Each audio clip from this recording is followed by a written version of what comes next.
আসসালামু আলাইকুম বন্ধুরা। আজ আমি রান্না করব খিচুড়ি, হাতে মাখা খিচুড়ি ভাত রান্না করব। অনেক বৃষ্টি হচ্ছে, তাই আজ খিচুড়িটা বসাবো। দেখতে পাচ্ছেন এখানে আমি বিভিন্ন রকমের ডাউল নিয়েছি।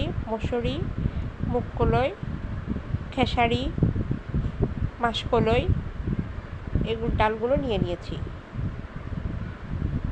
এখানে আমি ভালো করে ধুয়ে নিয়েছি এবং কেটে রাখা পেঁয়াজ, রসুন, কাঁচামরিচ দিয়ে দিচ্ছি। এখানে দেখতে পাচ্ছেন জিরা, এলাচ, ডাল, লবঙ্গ, তেজপাতা, এগুলো আমি দিয়ে দিব।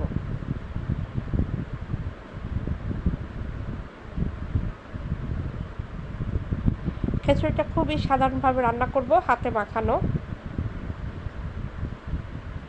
এবং খিচুড়িতে যদি বিভিন্ন রকমের ডাউল দেওয়া হয় খুবই ভালো লাগে। এখানে দিয়ে দিলাম 2 চা চামচ লবণ,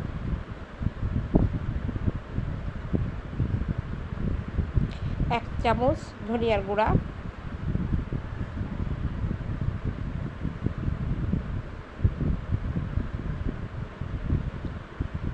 1 চামচ হলুদের গুঁড়া,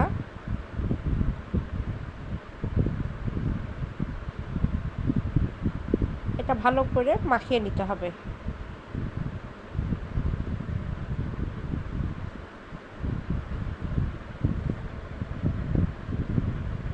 হাতে মাখা খিচুড়িটা কিন্তু খেতে খুবই ভালো লাগে।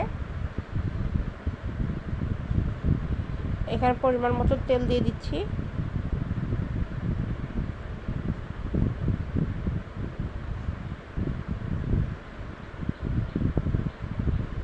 তেলটা দিয়ে ভালো করে মাখিয়ে নিব।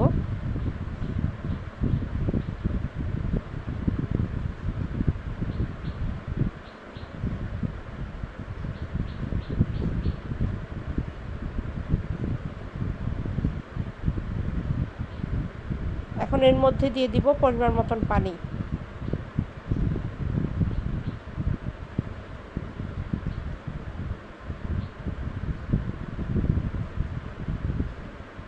দেখতে পাচ্ছেন বেগুনগুলো কেটে রেখেছি, বেগুন ভর্তা করবো এর সাথে, এবং পেঁয়াজ কেটে রেখেছি, ঝাল ভর্তা করব, শুকনো ঝাল।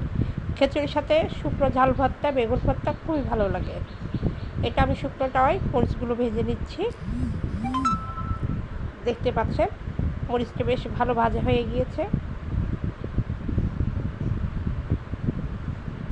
ভাতটা আমি রাইস কুকারে বসিয়ে দিয়েছি। দেখতে পাচ্ছেন বন্ধুরা, বেশ ভাতটা হয়ে আসছে।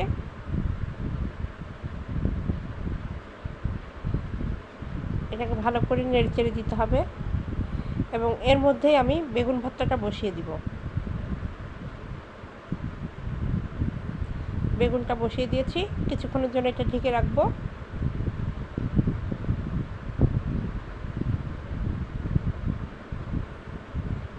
এখানে শুকনো মরিচ ভর্তা করে নিব।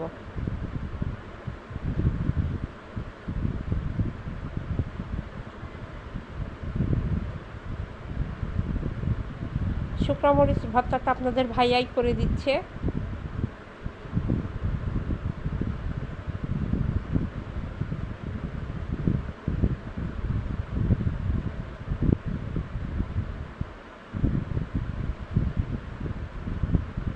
এটাকে ভালো করে কষিয়ে নিতে হবে।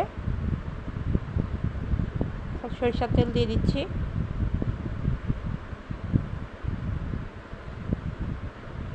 দেখতে পাচ্ছেন ঝাল ভর্তা হয়ে গিয়েছে। এখন বেগুন ভর্তা করে নিতে হবে। দেখতে পাচ্ছেন, এভাবে আপনারা ট্রাই করবেন, অবশ্যই ভালো লাগবে।